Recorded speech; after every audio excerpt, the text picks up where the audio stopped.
السلام عليكم ورحمة الله تعالى وبركاته. كنتمنى من الله تكونوا بخير وعلى خير في أحسن الأحوال.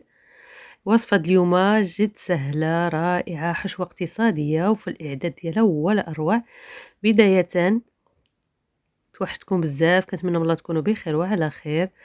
طال الغياب وإن شاء الله يا ربي غادي نرجعوا، غادي نشوفوا وصفات سهلة واقتصادية مع بعض.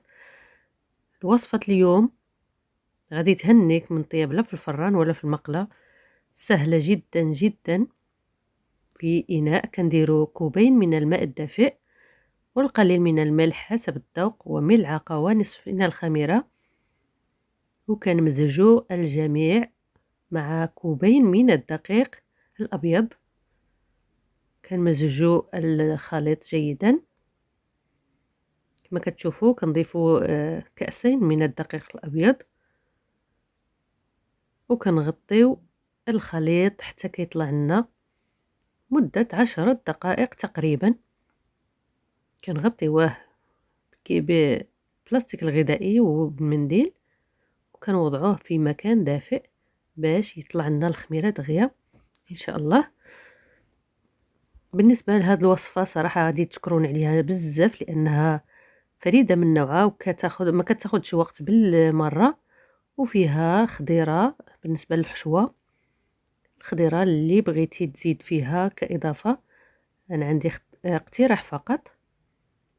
كنديرو بالدجاج، يمكن لك ديروه بالكفته، بالفطر، بالسمك، باي حشوه بغيتي.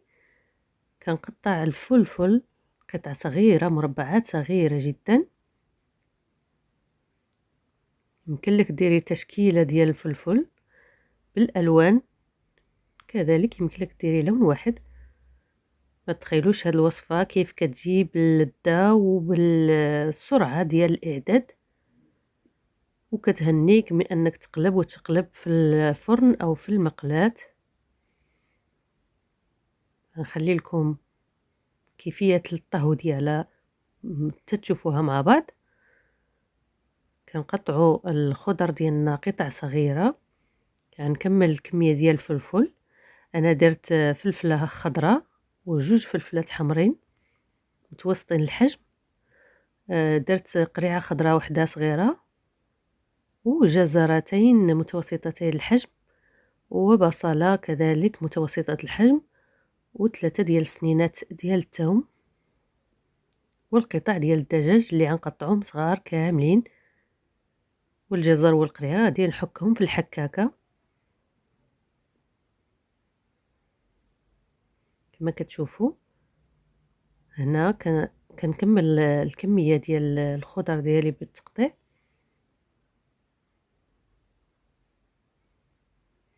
كما كتشوفوا حكيت الجزر والقرع والثومه وشلطت الفلفل المشكل بالالوان والبصل والدجاج. انا هنايا غادي نشحرهم في المقلاة.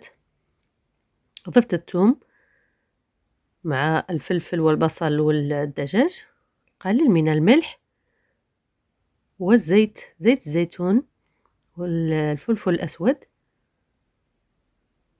الفلفل الاحمر كذلك القليل فقط رأس معلقة،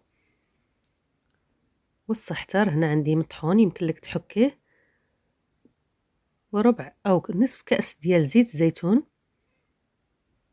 وكنشحرهم مزيان حتى كيتشحروا تقريبا نصف الطياب.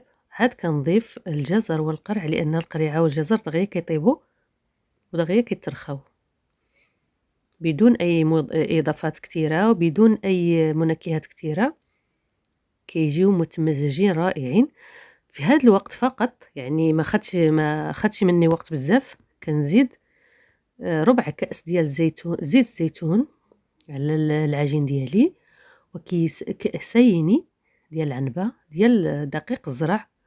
يمكن لك توضعي الفينو، انا درت الزرع يكون زرع نوعيه مزيانه جيده.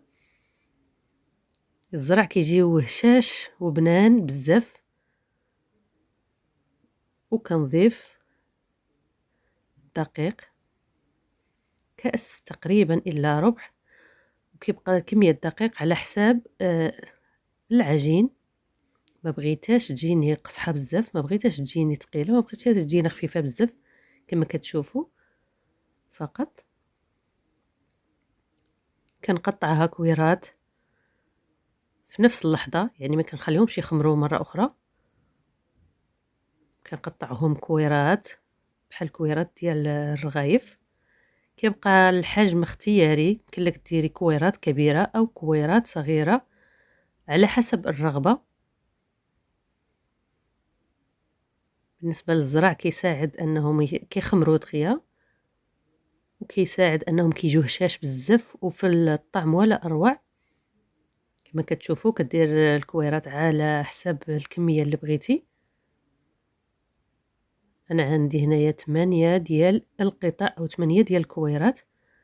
كنوضعهم، كنغطيهم بالبلاستيك الغذائي وبالفوطة، وكنخليهم في هذا الوقت اللي غادي تبرد لي شويه نوعا ما. عفوا، تكمل لي التشحيره ديال الحشوه. انا ضفتها هنايا تشحرت. الجزر والقريعه ما كتاخدش وقت. كما قلت لكم غادي نطيبها اليوم بدون فرن وبدون مقلاة. غادي نطيبها بانيني كما كتشوفوا. انا وضعته يتسخن.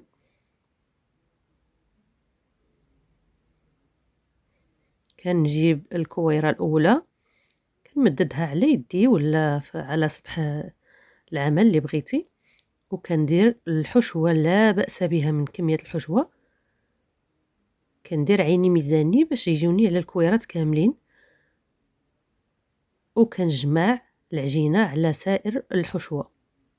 كما كتشوفوا كنجمعها مزيان اسهل ما يمكن. وكندير الكويرات الاخرى كذلك. كندير الحشوه لا باس بها، الكميه لا باس بها،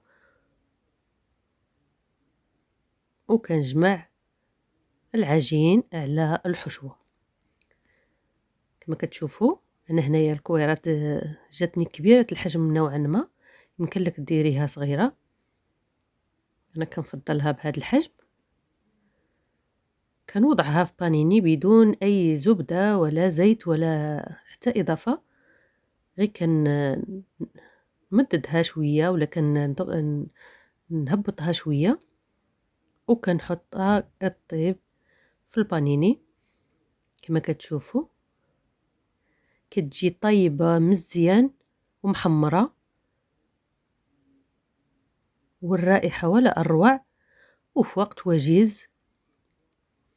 اللي ما توفرش عندها بانيني وخا طيبها في مقله ديال الحرشه، غير هو تحاول تضغط عليها بيدها هكا قليلا باش ما تنفخلاش.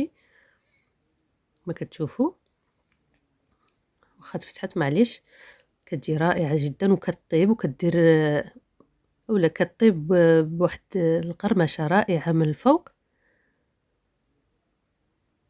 كما كتشوفوا سريعه جدا. في هذا الوقت يمكن لك تكون كتوجدي الحريره ولا كتوجدي الفطور او السحور ان شاء الله يا ربي في رمضان. كما كتشوفوا ما كياخدوش وقت بالمره، وفي الطعم ولا اروع. ولدي الصغير كيقول طاكوس دائري. كما كتشوفوا كتجي سهله جدا ولذيذه. واللي معنا اول مره ما ينساش الاشتراك في القناه ودعمنا بزر اللايك. وشكرا بزاف للجميع. كما كتشوفوا شهيه جدا وسريعه التحضير، وبالصحه والراحه للجميع.